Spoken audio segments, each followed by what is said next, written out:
Hello everyone, welcome to this channel. आज video बनाने का तरीका थोड़ा अलग है। अब से मेरी कोशिश ये है कि जिस भी टॉपिक पे मैं बोलूँ उस पे पहले मैंने बहुत सारी रिसर्च की हो, फिर उसको एक डॉक्यूमेंट करके फिर आपके सामने वो प्रेजेंट किया हो। और इसको वन टू वन एक साथ बोल पाना थोड़ा मुश्किल है। सो इसलिए मैंने जो भी ऑब्ज़र्व किया है उसको मैंने एक डॉक्यूमेंट में राइट कर लिया और उसको आपके सामने प्रेजेंट कर रहा हूँ। सो अंत तक बने रहिए, आपको कुछ ना कुछ जानने को मिलेगा और इससे भी आगे कुछ टॉपिक्स होगा तो उस पर भी बात कर लेंगे। तो आज का टॉपिक ये है कि हम ये मानते हैं कि हमारी उम्र का बढ़ना हमारे वीक होने का एक फैक्ट है, बट ये ट्रू नहीं है। इसको मैं आगे आपके सामने एक्सप्लेन करूँगा। आप नोटिस करते हैं कि सीढ़ियाँ चढ़ना पहले से मुश्किल लगता है, पैर जल्दी थक जाते हैं, ग्रॉसरीज बैग उठाने में भी ज़्यादा एफर्ट लगता है। फ्लोर से उठना अब एक छोटा सा नेगोशिएशन बन गया है, जिसमें आपके घुटने, हाथ और पास रखा फर्नीचर तीनों शामिल होते हैं। सबसे सीधी एक्सप्लेनेशन है उम्र, और उम्र इस एक्सप्लेनेशन का हिस्सा है। बायोलॉजिकल एजिंग का असर मसल पावर, रिकवरी, बैलेंस और कार्डियोवैस्कुलर कैपेसिटी पर पड़ता है। इससे इनकार करना ऑप्टिमिज्म नहीं है, ये रियलिटी से आंखें बंद करना है। लेकिन ज़रूरी नहीं है कि आपका शरीर केवल उम्र पर ही रिस्पॉन्ड कर रहा हो। शरीर लगातार अडेप्ट करता रहता है। सवाल ये है कि मूवमेंट के हिसाब से अडेप्ट कर रहा है या मूवमेंट की कमी के हिसाब से। समय के साथ लोगों की ज़िंदगी में फ़िज़िकल एक्टिविटी की ज़रूरत कम होती जाती है। फ्लोर की जगह चेयर्स ले लेती है, सीढ़ियों की जगह एलिवेटर, चलने की जगह कार और सामान उठाने की जगह डिलीवरी, मूवमेंट की जगह स्क्रीन। कन्वीनियंस धीरे धीरे रोज़मर्रा के छोटे छोटे एफर्ट्स को हटा देती है। फिर शरीर उन कामों को करने की क्षमता खोने लगता है जिसकी मांग अब ज़िंदगी उससे करती ही नहीं। आप इस गिरती हुई कैपेसिटी को इस बात का प्रूफ मान लेते हैं कि आपको और कम चलना फिरना चाहिए, और फिर यहीं से लूप शुरू हो जाता है। एजिंग एक बायोलॉजिकल प्रोसेस है। डिकंडीशनिंग का मतलब है फिजिकल डिमांड कम होने के बाद कैपेसिटी का गिरना। ये दोनों अक्सर साथ साथ होते हैं, इसलिए इनके बीच फ़र्क करना आसान नहीं होता। लेकिन दोनों एक चीज़ नहीं है। उम्र बढ़ने के बावजूद आप फिजिकल एक्टिव रह सकते हैं और लगभग किसी भी उम्र में डीकंडीशन भी हो सकते हैं। एक इनएक्टिव 30 साल का व्यक्ति स्ट्रेंथ और इंड्योरेंस खो सकता है, जबकि एक एक्टिव 70 साल का आदमी उम्र से जुड़ी वास्तविक गिरावट के बावजूद अच्छी खासी फिजिकल कैपेसिटी बनाए रख सकता है। ये दावा नहीं है कि एक्सरसाइज करने से एजिंग ऑप्शनल हो जाती है। ऐसा नहीं होता। उम्र दराज एथलीट्स की परफॉर्मेंस भी कम होती है, रिकवरी में ज़्यादा समय लग सकता है, एडेप्टेशन धीमा हो सकता है और केयरलेस ट्रेनिंग की गुंजाइश पहले से कम रह सकती है। ज़्यादा संतुलित और एविडेंस बेस्ड बात यह है कि कैलेंडर अकेले आपका पूरा आउटकम तय नहीं करता। बायोलॉजी अपनी सीमाएं तय करती है, हेल्थ कंडीशन भी मायने रखती है, लेकिन आपका शरीर उन डिमांड्स को भी रिफ्लेक्ट करता है जिन्हें आप लगातार उनके सामने रखते हैं। कई लोग ऐसी चेंज के लिए उम्र को जिम्मेदार मान लेते हैं, जो आंशिक रूप से कई वर्षों तक शरीर के कम काम लेने के कारण हुई होती है। शरीर उसी काम के हिसाब से अडेप्ट करता है जो आप उसे देते हैं। आपका शरीर इस तरह डिज़ाइन नहीं है कि वह इस्तेमाल ना होने वाली कैपेसिटी को हमेशा संभाल कर रखे।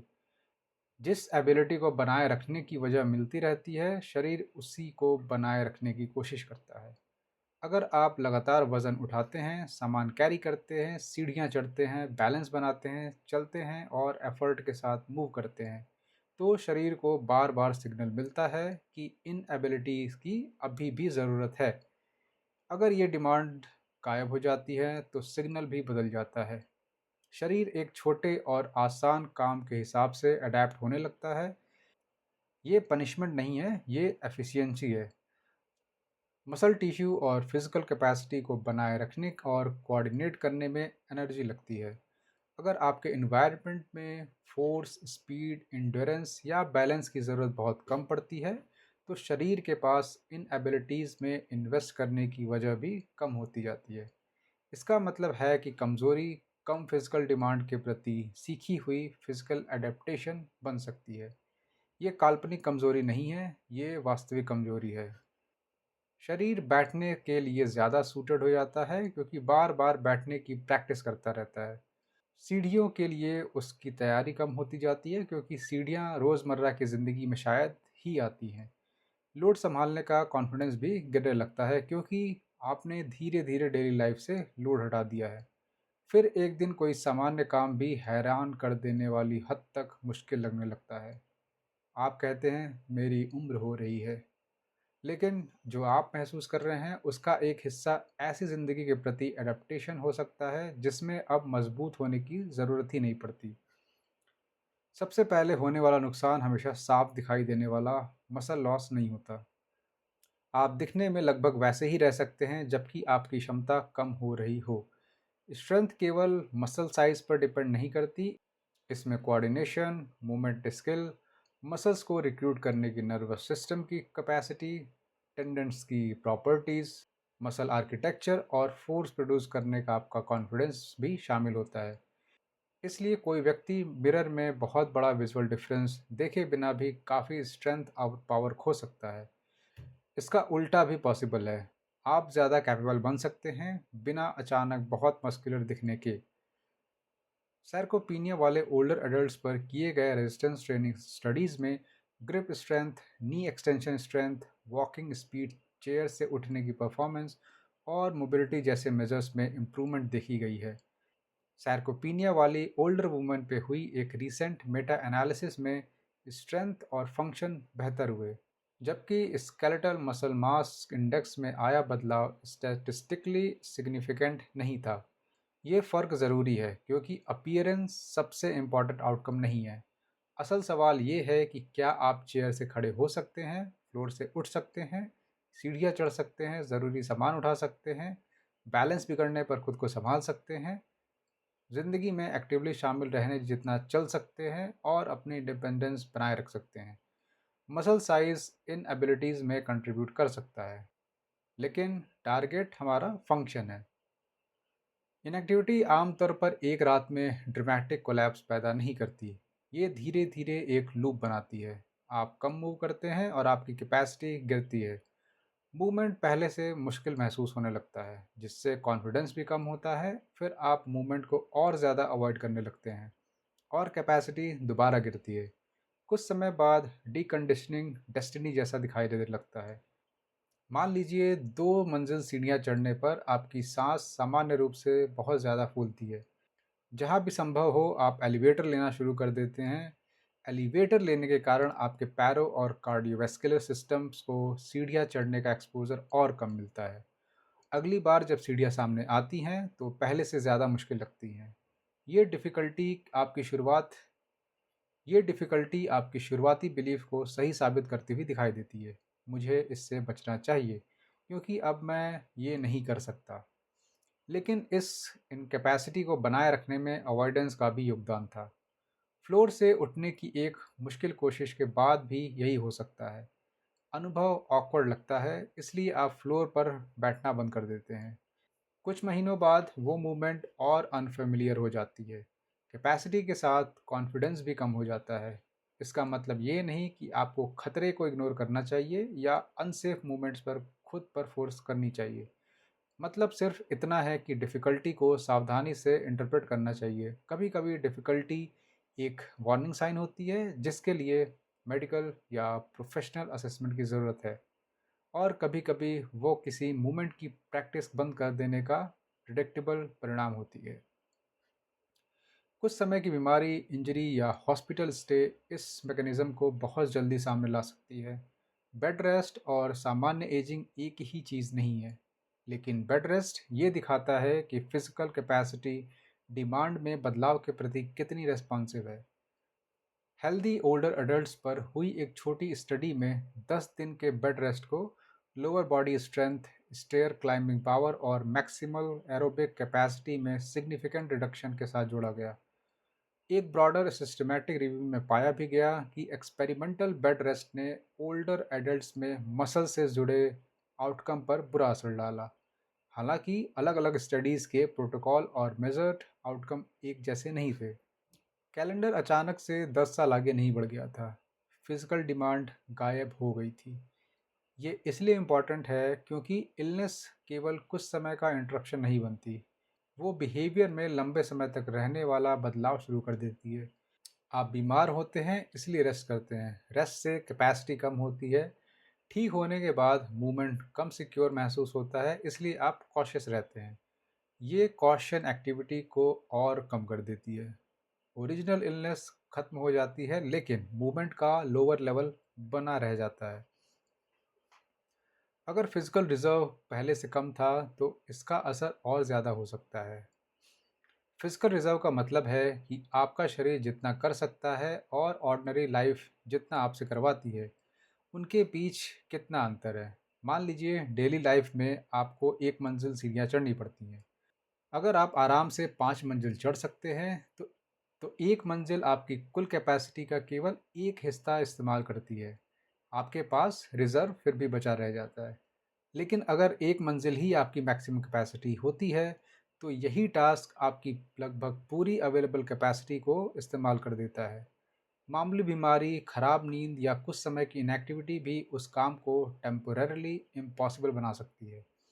रिजर्व आपको अतिरिक्त गुंजाइश देता है। आपके पास एवरीडे लाइफ की डिमांड से ज़्यादा कैपेसिटी होती है। इससे सामान्य टास्क आसान लग सकते हैं और अचानक से आने वाली चैलेंजेस को मैनेज करना भी आसान हो सकता है। ट्रेनिंग इस दूरी को बनाए रखने में मदद करती है। आप स्ट्रेंथ केवल जिम में ज़्यादा भारी वेट उठाने के लिए नहीं बनाते। आप स्ट्रेंथ इसलिए भी बनाते हैं ताकि आपकी ऑर्डिनरी लाइफ को आपकी टोटल कैपेसिटी का छोटा हिस्सा ही इस्तेमाल करना पड़े। आपकी कैरिंग कैपेसिटी ज़्यादा होगी तो ग्रॉसरी बैग हल्का महसूस होगा। अगर आपके पैर मूवमेंट की ज़रूरत से ज़्यादा फोर्स प्रोड्यूस कर सकते हैं तो चेयर से उठना आसान लगेगा।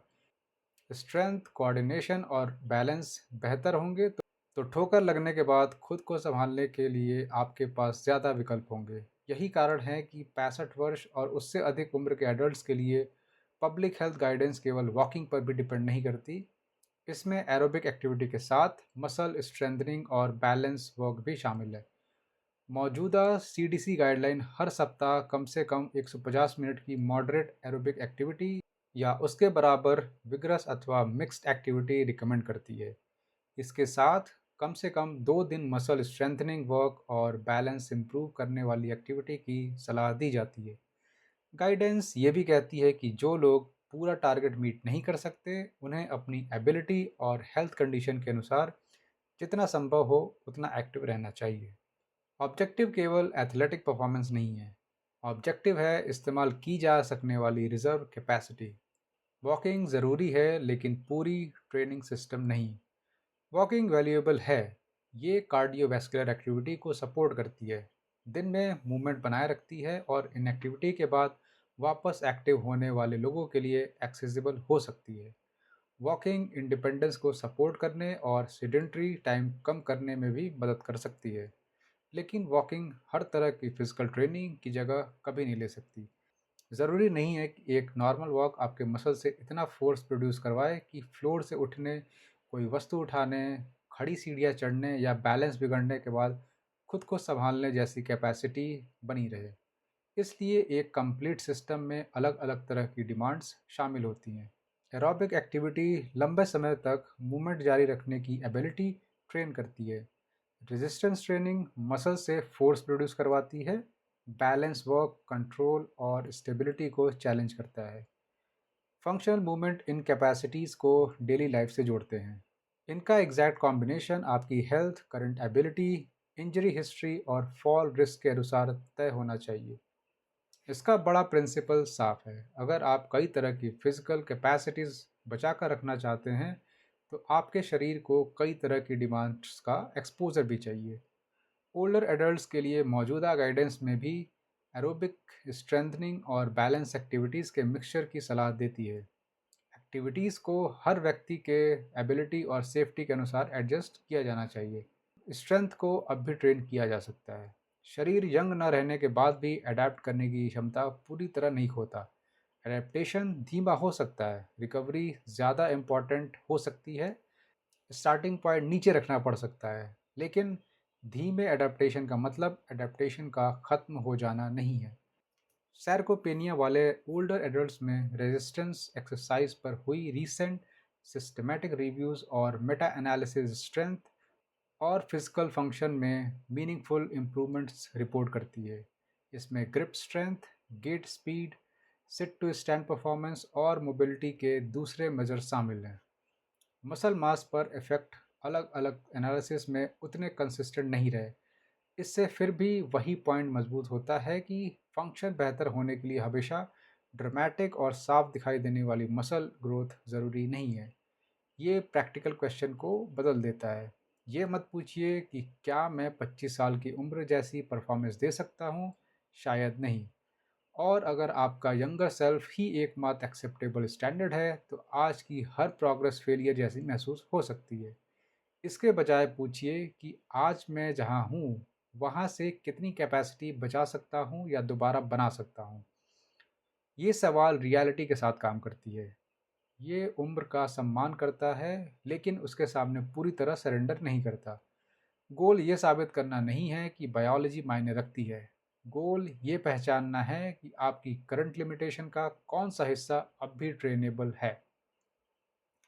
अक्सर जितना आप मानते हैं उससे ज़्यादा ट्रेनेबल कैपेसिटी बाकी होती है। डीकंडीशनिंग के प्रति सही रिस्पॉन्स डिनायल नहीं है, पैनिक भी सही रिस्पॉन्स नहीं है। आपको एक हीरोइक सेशन में अपनी स्ट्रेंथ प्रूव करने की ज़रूरत नहीं है।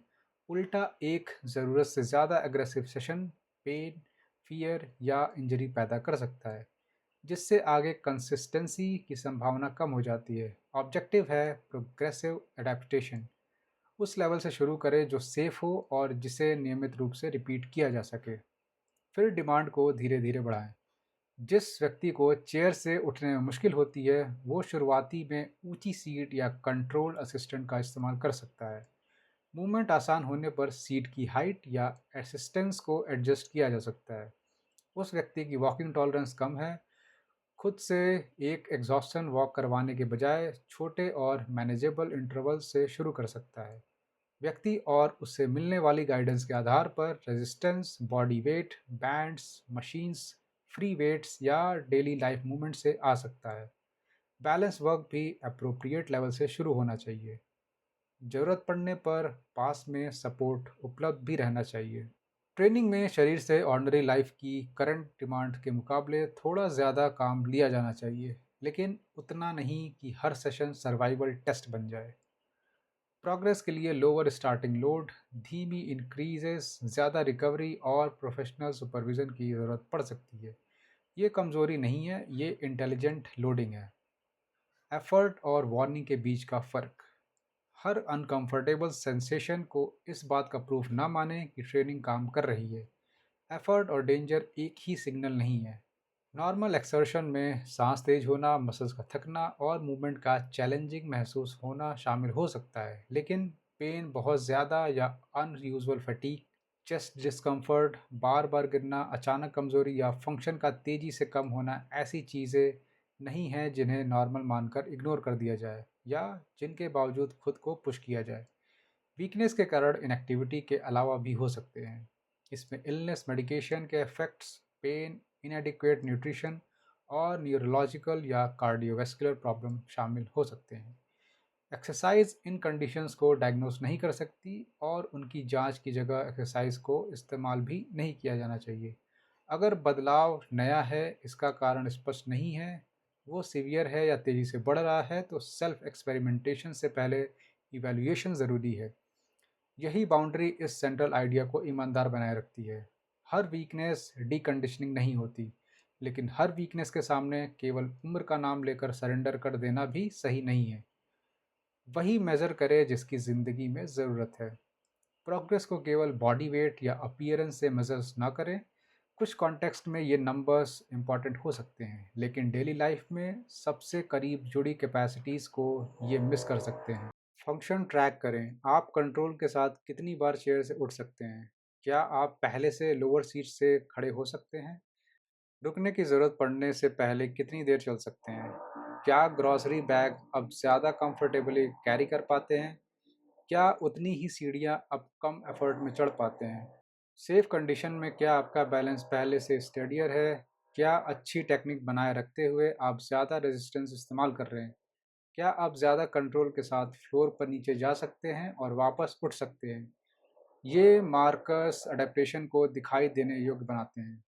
ये विजिबिलिटी ज़रूरी है क्योंकि फंक्शन में इम्प्रूवमेंट अक्सर छोटे बदलाव से आती है जिन्हें मिरर नहीं दिखाता। अगर आप प्रोग्रेस को केवल अपीयरेंस से जज करेंगे तो शायद आप ये नोटिस ही ना करें कि ऑर्डिनरी लाइफ पहले से आसान हो रही है और ज़िंदगी को आसान बनाना ही असली पॉइंट है। डीकंडीशनिंग एक लूप बनाती है लेकिन ट्रेनिंग भी लूप बनाती है। आप थोड़ा ज़्यादा मूव करते हैं, कैपेसिटी इंप्रूव होती है, मूवमेंट मैनेजेबल लगता है और कॉन्फिडेंस बढ़ता है। फिर आप और मूवमेंट करने के लिए तैयार होते हैं। शरीर को अडेप्ट करने की एक और वजह मिल जाती है। सिस्टम इसी तरह अपनी डायरेक्शन बदलता है, एक एक्सट्रीम एफर्ट से नहीं, बार बार मिलने वाले एविडेंस से। हर कंट्रोल चेयर राइज शरीर को बताती है कि खड़े होने की स्ट्रेंथ की अभी भी ज़रूरत है। हर कार्डियोवैस्कुलर सिस्टम को सिग्नल देती है कि इंड्योरेंस का काम अभी खत्म नहीं हुआ। हर safe balance exercise nervous system से कंट्रोल की प्रैक्टिस जारी रहने को कहती है। रेजिस्टेंस में की गई हर ग्रेजुअल इंक्रीज मसल्स को बताती है कि करंट कैपेसिटी अब सफिशिएंट नहीं है। समय के साथ चैलेंज एडेप्टेशन में बदलता रहता है। एडेप्टेशन कॉन्फिडेंस बनाती है और कॉन्फिडेंस आगे की चैलेंज को स्वीकार करना आसान कर देता है। जिस फीडबैक लूप ने पहले आपकी दुनिया को छोटा किया था वही उल्टी दिशा में चलकर उसे दोबारा बड़ा करना शुरू कर सकता है। मॉडर्न लाइफ अक्सर कॉन्फिडेंस को बिना सवाल किए अच्छी चीज़ मानती है और कन्वीनियंट वैल्यूएबल भी हो सकती है। इससे समय बचता है, अननेसेसरी स्ट्रेन कम होता है और लिमिटेड कैपेसिटी वाले लोगों के लिए ज़िंदगी एक्सेसिबल बनती है। लेकिन अगर हर फिजिकल डिमांड हटा दी जाए तो शरीर को एक साफ मैसेज मिलता है, यहाँ स्ट्रेंथ की अब ज़रूरत नहीं है। इसलिए जवाब ये नहीं है कि कन्वीनियंस को पूरी तरह रिजेक्ट कर दिया जाए, जवाब है डेलिब्रेट फिजिकल डिमांड को वापस लाना। अगर सूटेबल हो तो हर बार लोड अवॉइड करने के बजाय उचित वजन का कोई सामान कैरी करें। जब सेफ और मैनेजेबल हो तो सीढ़ियों का उपयोग करें। अगर कंट्रोल के साथ कर सकते हो तो आर्मरेस्ट से पुश किए बिना खड़े होने की प्रैक्टिस करें। अगर नीचे जाना और वापस उठना आपके लिए सेफ है तो कुछ समय फ्लोर पर बिताएं। स्ट्रक्चर रेजिस्टेंस एक्सरसाइज करें। सिस्टम को इग्नोर किए बिना एंड्योरेंस को चैलेंज करने जितना चले। ऐसे इन्वायरमेंट में बैलेंस प्रैक्टिस करें जहां स्टेबिलिटी बिगड़ने पर वह गिरने में न बदले। आप ज़िंदगी को बिना वजह मुश्किल बनाने की कोशिश नहीं कर रहे हैं, आप सिर्फ ये सुनिश्चित कर रहे हैं कि ज़िंदगी में इतनी फिजिकल डिमांड बनी रहे जिससे शरीर के पास अपनी कैपेसिटी बचाए रखने की वजह हो। सो अब रिव्यू करते हैं जितना भी हमने कवर किया। उम्र बढ़ने से फिजिकल पोटेंशियल बदलता है, लेकिन कमज़ोर होना कोई एक सिग्नल या ऑटोमेटिक इवेंट नहीं है।